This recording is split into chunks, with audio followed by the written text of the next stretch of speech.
late. And so this press conference today is going to be delivered to our Inspector General of Police, Honorable Gregory O. W. Coleman. It is at this time that we present to you our Inspector General to present this press statement. So, Inspector General, you're welcome. Good afternoon, all. It is indeed a sad day for this nation as we mourn the loss of few of our citizens in different parts of the country. While we do and investigate the circumstances surrounding their death, I would like to sympathize with the family, understand their pain, I understand their suffering at this point in time, and I want to send out my sincere condolences. 2 years ago today, I lost my mother, and that pain is so surreal. I know what I've been through after 2 years, so I can only empathize with them as to what they're going through. I want to assure the general public, I want to assure the nation that this issue, all of these issues will be properly investigated, and there will be absolutely no cover-up. As we promised the other day at the press conference at the executive mansion that we were going to continue continuous update as we receive information in real time. This is in fulfillment of that promise, and we would like to inform the public of the following. The situation in Kinjor, Grand Cape County, order has been restored, and there's some sense of quietude, but we're still observing the situation as it is yet and still fluid. There are other issues within the community that we're concerned about between the different community members who feel that they have been disenfranchised by the other communities, and we're watching that, monitoring it, using all our community policing engagement to ensure that we maintain some level of peace and quiet there. Beyond just our own engagement, we're working along a multi-stakeholder platform in that area to ensure that they use the platform as a means of peace and reconciliation in the community. The number of injuries for police officers remain the same, 9 officers wounded, 2 with bullet wounds, and the death situation changed this morning.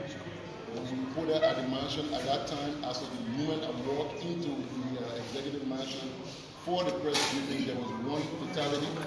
This morning, the other person who was wounded in the thigh succumbed to the hands of death.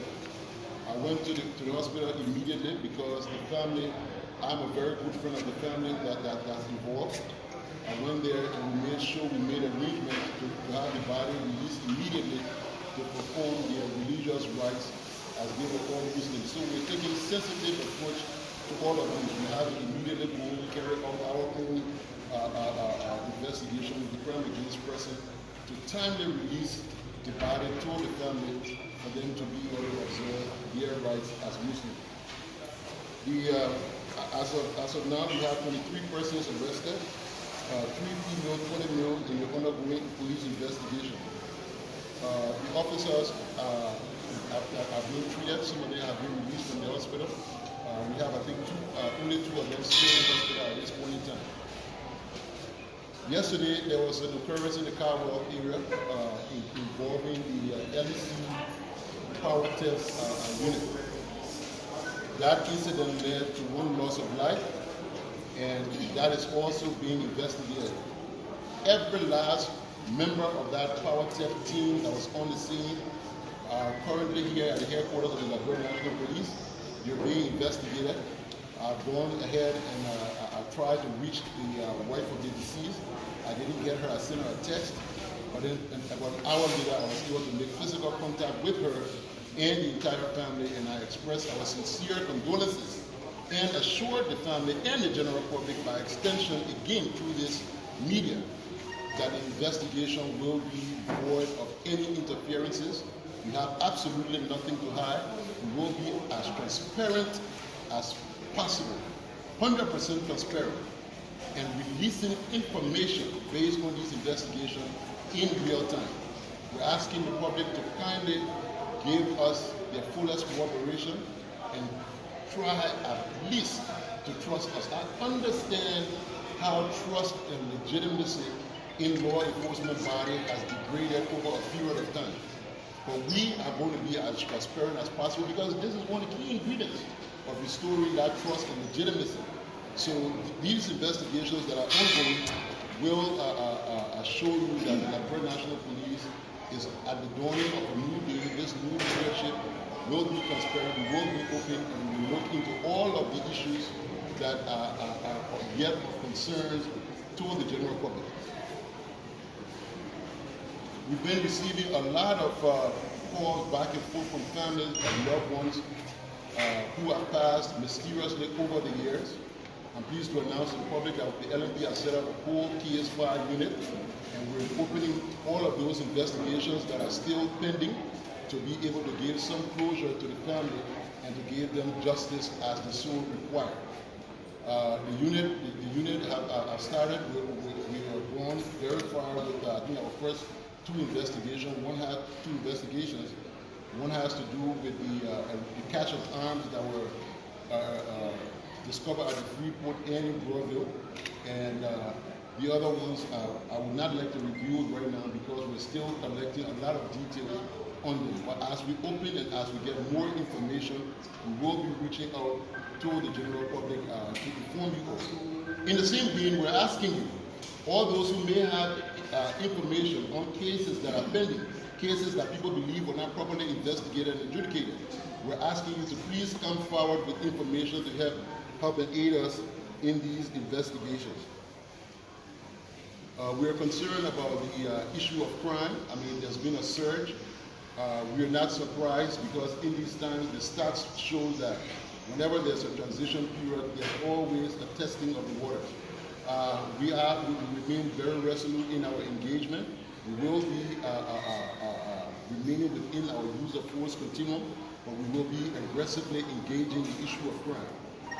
The armed robbery situation, to an extent we have it under control because we're using proactive engagement.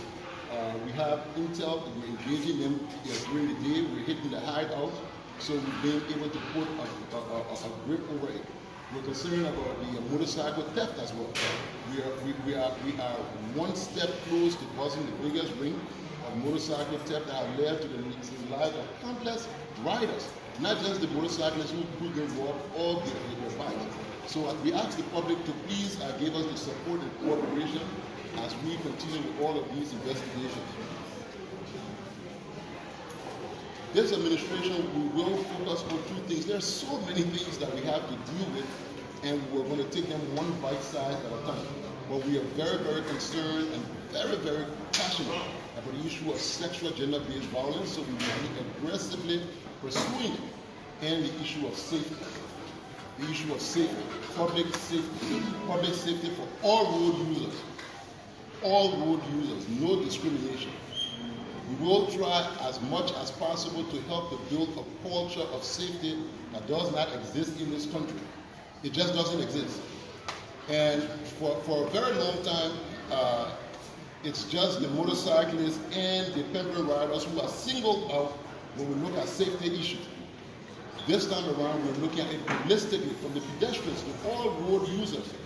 We are holding multiple level, multi-stakeholder engagement. We have held a series of meetings with different unions coming together, asking them for their input. The time immemorial law enforcement, we believe that we're trained, we know what to do, so we go ahead and enforce as seen fit. But this is the service that we are providing to the nation. You provide a service, people are satisfied. We should provide a service as well that you, the recipient, are satisfied. So this time around, we're incorporating the views of those who are going to be affected by our enforcement as to how they think that it should be done so that they have an appreciation of the service that we're providing. We've held 3 meetings so far with the different unions of road transport users, all of the different unions, discussing a way forward. We're concerned about the livelihood issue, that some of the restrictions we have. So we're all calling them to the table so we can see how to look at an immediate, short and long-term solution to some of these safety concerns that we have in the nation. As part of our drive to remain extremely transparent, we will be releasing video footages of occurrences at Kinjor and that of the LEC situation yesterday. We're calling on to the general public, anybody who has got any information, any video that will aid with this investigation, to please come forward and share it with us so that we can be able to investigate properly. The video will be released online and people will be able to see it and look at it in real time.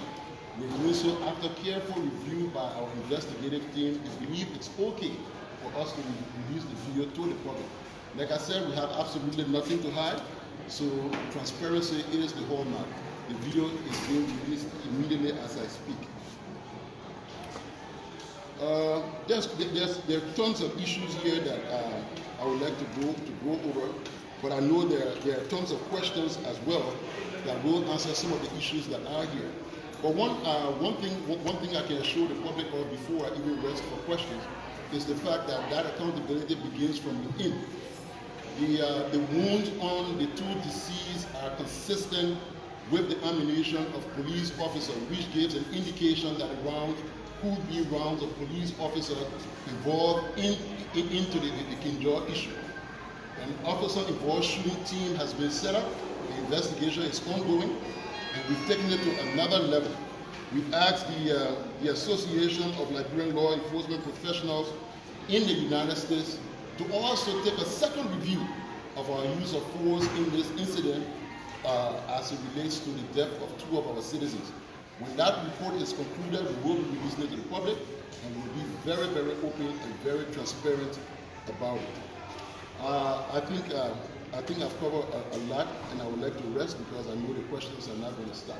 Okay, so at this juncture, we will take your questions. Please raise your hand so we know you and call your name, the institution you come from, and let your questions be limited to what has been presented to you, please. So we will take you. All right, so good afternoon, Commissioner General. My name is Prince. I report for Camp FM. I have two concerns. One, the statement situation. When the government first addressed it in media, it was reported that the protesters were armed or they had armed. Please be audible. I'd like to know what is the state of that. The second aspect to that question is it was also alleged that the protesters were led by a lawmaker. That is also concerning. I'd like to know how that may establish. Well, I would like to carefully choose my words as it relates to them being led, but there are videos circulating on social media that give indication of incitement by a lawmaker. As far as them being led by him in the protest, I don't have any information to that at this point in time. And as it relates to the issue of firearms being at the protest, it's evident. You all can go to JFK. I will ask the doctors, with the permission of the officers, that their medical records can be released to you, or indicating that their wounds were consistent with pellets of these artisanal weapons. Just as I was honest to let you know that the wounds of those who were deceased are consistent with the ammunition that we given, the same is with this particular case. And amongst the videos that LMP has already released, because as I told you, as I'm speaking, just as I said it was released online in real time, you will see two of the protesters armed with single barrel, one person trying to reload, and the other person with the single barrel rifle in his hand. That's a clear indication that, yes, there were weapons in the crowd from the video footage and from the consistency of the wound of the police officers. Yes, let's take you. Thank you, Mr. Carter. My name is Mano Mukule and I'm from Sky. It is being observed that often violence outside of most rural counties seems to be going to be escalated. Now, for example, the Lopa incident during the electoral period, talking about also Nima County. Now your administration is talking about Cape Town. What strategy you will put in place to avoid such thing where citizen life will be losing? So let me walk back on your question. I will related to myself and delve into it a little deeper. I served here over 18 years before I left the last time I was relieved as Inspector General of Police. We've been all around this country quieting different civil disturbances. Most of these civil disturbances that we responded to were concession related. They were land-based issues. Our responsibility as law enforcement officers when the situation de-escalates and there's a breakdown in order is to go there, restore order, make arrests, file for prosecution. Fortunately for me, I left police and I had an opportunity to work with the Bureau of Concessions. When I got to the Bureau of Concessions, most of the functionaries of the Bureau had been given to the committee. So my focus was on these very communities. And to be specific, this community that we're investigating, that we're talking about right now, I worked in this community till the day I was appointed here. So I'm very familiar with the issues. When I got to the NBC and started to engage with these people, I found out that the root cause in all of these areas, were the fact that there was an alteration of their existing livelihood without providing a sustainable alternative. And I asked myself one key question. And that question was, if I had known this when I enforced yesterday, would I have enforced the same way? I paused and I could not answer that question. So even after I resigned from government, I did open an NGO, Sustainable Initiatives International, to work with those communities to address all of these very issues that we're concerned about. So I'm well versed with the situation and the concerns of these people. One of the things that walking back in here to have an opportunity to serve again was to look at the police role in dealing with these crises. Unfortunately, I haven't even been properly turned over to in this situation has happened. But I mean, I am very, very concerned. I understand the plight of the people. I am personally involved with it, and this matter will be properly investigated. It will be, to the letter, and there will be recommendations made to government. Going forward, we will be more proactive in our engagement, listening to the concerns of these people, and following it through the proper channel for it to be addressed before it de-escalates into a situation of such. I'm calling on the government. The UNDP spent a lot of money to activate platforms in these different areas that people can use to channel their grievances. I'm asking that we go back and review them and look at them, activate them so that the people can know how to channel their grievances outside of the means of violence. Fabin. Yeah, Fabin, we have a report for the Liberia justice system. I have two questions to Mr. Aich. Thank you. One has to do with the incident in Kinjor.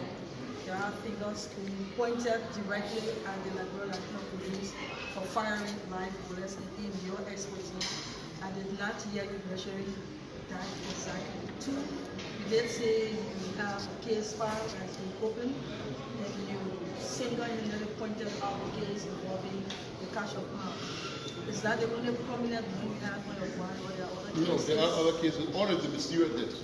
All of All the mysterious deaths will be investigated. But the more we get information on them, we continue to open it. As it relates to the firing of live rounds, yes, the Liberia National Police did discharge live rounds on the scene of the incident. Live rounds were discharged. The police, if you look at the video that's been released, the police exercised maximum restraint. They did not reach to a point of using live rounds until there was an immediate mortal danger feared by the officers before they reached to that point. Officers were on the line crying. I was on the line with the senator, pleading with him, asking him to please call his people to pull back. The officers are out of non-lethal weapons. Non-lethal, we're going out of non-lethal weapons. If you watch the video, you'll see the officers not engaging. You will see the officers retreating. They went back in their barracks. They barricaded themselves. You will watch the video and see the protesters breaking the barrier, burning the police station, burning the police barrier. Even at that, the police officers continued to pull back. It was at a point where their lives were threatened, and they used whatever they had at that point in time. So, like I said, the investigation will be thoroughly conducted. the use of force policy will be thoroughly reviewed in this matter, and there's absolutely nothing to hide about it. Yes. Choker. No, it's in the forever. Okay. My name is Lincoln Peter, and I write for the New Land newspaper. I want to tell you for the elaboration. My question basically has to do with the issue in Kinjor. You have already confirmed that police discharged black bullet due to threat from the protection. That which I want to employ you for. But I want to know, as it stands currently, how many deaths do we have from the saga in Kinjor? That's one question. Two. So as in Kinjor right now, there are 3 deaths, 2 of which are associated with the riot incident, and one between 2 community members who stabbed his friend. So there are 3 bodies, but it's only 2 that has to do with the riot incident. And I believe the person who did the stabbing is already in custody of the Liberia National Police for investigation as well. Yes, Choker. Thank you so much. My name is Trokon Flammer and I report for Spoon FM and Spoon TV. I am concerned before your men discharge the weapons, I guess there were threats, like you said, on their lives. Can you tell us the number of police officers that got injured and to what extent? There are 9 injured police officers. The videos are out there. The pictures of their injuries are out there. I just had to deploy the PSU outside here. The wives are standing out there with banners right now. I got to be very sensitive with how I deal with it because normally we won't allow protesters here, but they are part of the Blue family. They're out there crying now because they know that I'm going to be extremely hard on their husbands, looking at how this particular issue will be investigated. So now they're going ahead, they're on a banner protesting outside, crying for justice for them as well. So when you walk out, I think you can look at the banner and see the injuries that some of them received. We'll take final 2 questions. So we'll take Jutulu. Yeah, Honorable, my name is Jutulu Body. Yeah. Good to see you. I'm a Liberian journalist and report for Prime Minister. My concern, at what point in time I learned that the police were threatened, that lives were threatened, but do they take order before releasing live bullets? That's one. And the case in Kinjor is a litmus test for your administration. I think it's one of the biggest protests since you took over. Can you assure the public how soon the investigative report will be released to them? Well, I mean, it's ongoing at the moment, and these investigations, I mean, it depends on a lot of factors. So I cannot give you a time frame to say we'll be releasing 2 or 3 days, and then you come back and say, oh, maybe 2 or 3 days, and we see the report yet. So what I can tell you is that as soon as we have an update, we will release it in real time, 100% in real time. And also addressing your previous question, the officers, before you're even given firearm, one of the things you're drilled on your use of force policy. The officers do not need to call to ask somebody before they can shoot the weapon they carry. The officers are already trained, they know at which point in time their life is threatened, they understand proportionality and everything. So before they reach to that point, I mean, they know they have to exhaust every other means, and that will be the last resort. I can tell you one thing. If the one thing I keep very, very key in my briefings to the officer is always about doing things right and doing the right thing. Doing things right is about following the standing operating procedures by the book, 100% to the letter. But then doing the right thing, sometimes you're in a situation, you look at it, even though your procedure says 1, 2, 3, 4, 5, you can take a better judgment that will even help to save lives. So I always gave them that encouragement that when you get on the scene, make that best judgment assessment before you take any action. So I am confident that we have clearly communicated it to the officers, and I believe to a larger extent that those words did not fall on deaf ears. Once again, I would assure the public there will be absolutely no cover-up. This matter will be properly investigated, and it will be communicated to the general public. So we take the final question. Yes. So, from you. Okay, so my name is Afonso Kalabush. I work for. Please. My name is Afonso Coleman. I go for the People News Online. Please be audible, please, Afonso. Please come forward. Yeah. Well, thank you for the opportunity. My name is Afonso Kalama, and I report for the People News Online. In recent time, upon your ascendancy to this post, there have been, the wave of violence, and the accusation, especially from the angle of the police when it comes to brutality. What are you doing to make sure that the public, is safe when it comes to police intervention in most of these cases? So, the president, I think he did a good job carefully choosing people at this particular point in time to keep the peace. And I'm honored and fortunate to have been among the first five, which tells you that there's an explicit confidence and belief in my ability at this particular point in time to keep the peace. The nation is fragile. There's high vulnerability, very low resiliency. So we all have to employ smart and sensitive measures in dealing with everything there is. So as far as keeping the peace is concerned, I can assure you all that we will do what is best in the interest of the country. We'll be very proactive, we will engage, we'll be fair in our engagement. We are going to be trying over the next few months to strive and change our strategy. The last time I stood behind this podium, our means of enforcement was using the conflict-sensitive community-oriented policing. This time around, we're moving beyond just the conflict sensitivity to a more robust means of connecting to the public, and that we're going to be now employing something that strengthens our relationship with the community even further. And we're going to be using anti-fragility as a means of going with the community. And this concept of anti-fragility speaks to the ability to be able to absorb shock.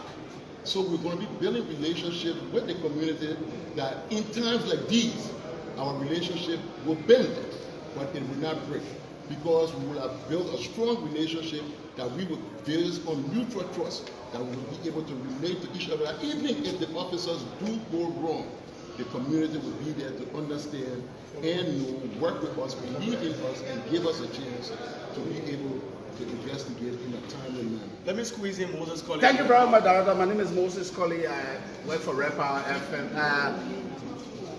What we have gathered from Kinjor, because we cover the western region, we've gathered that several individuals got injured, including police officers. My question is, there are also deaths being reported. Who takes responsibility? Well, who takes responsibility? That's a question that the investigation answers. But I've given a lot of indications that we are looking into it from a very open perspective. All of the pictures we've been able to collect, we've shared them. I mean, because of the tension, we haven't been able to go into the community to take pictures of those who were wounded. So the only two wounds we got from the community are the ones that have been reported to the hospital, which were those fatal wounds of the two people who succumbed to death. So if you all do have any pictures or so of civilian wound casualty in the community, please do share them with us, because I believe that the police was on the defensive and while the aggressors keep pushing and they kept pulling back. Thank you very much. So let's listen to Trojan Council finally, and then we'll go ahead. Okay, my name is Trojan, of course, I'm from France. I just came and I saw a group of women out there demonstrating.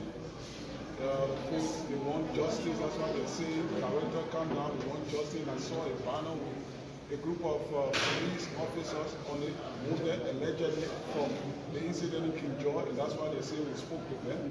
They are telling us that, of course, they are not being taken care of.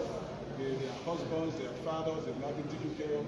What has been the police attention to those men who were allegedly injured in Kinjor? So the officers are being treated. The officers they've been given all of the care and attention that the police can give at this point in time. I know the wives are concerned, because investigation will follow, so they are raising their own concerns as well. The officers are our officers. We're part of the family of you. We are responsible for your well-being and your welfare. I will go out there and listen to their concerns and we will appropriately address whatever concerns they have and try to relieve them of whatever fears there are as far as it relates to the entire investigation. They understand the stance that we take when these things happen, so I think we're just throwing it out there to call my attention. So I will go and talk. So at this juncture, we urge you to visit the Liberia National Police page for video excerpts of the situation in Kinjor. Thank you to our Inspector General. We say thank you to the media. Thank you so much. So we are following the hashtag.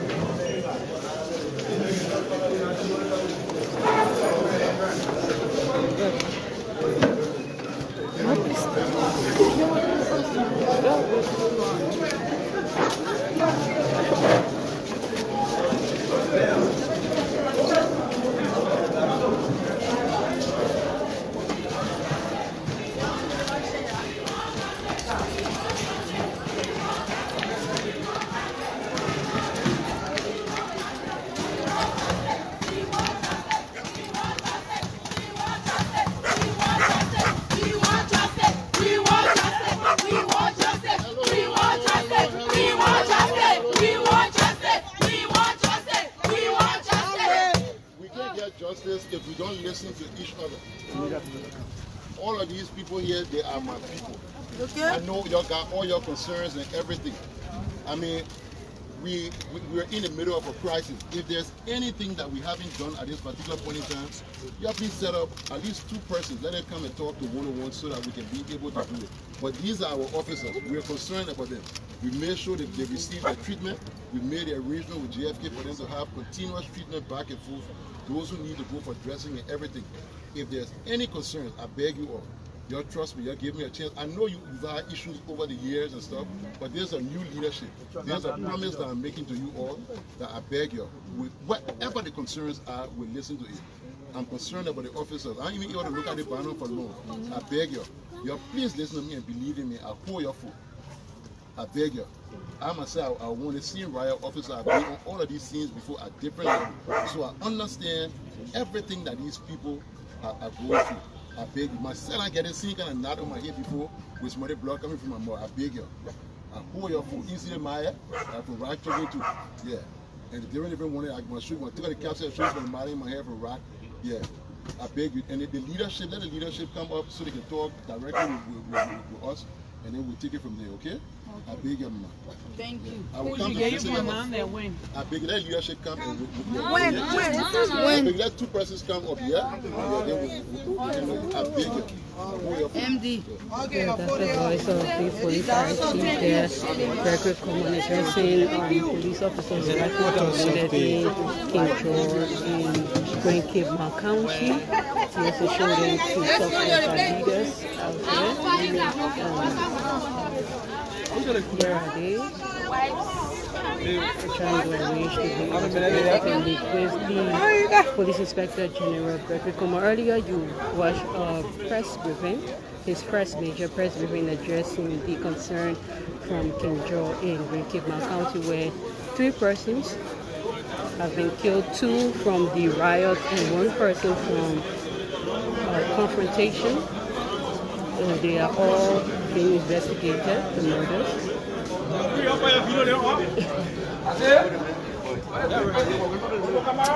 It's going on well. This is how we would like to cut it short here. And we'll keep updating on whatever that will be happening. My name is Rachel Sekeme and this is Cool Online. Cool FM 91.9 and we report live from the Liberia National Police Headquarters here in Central Monrovia.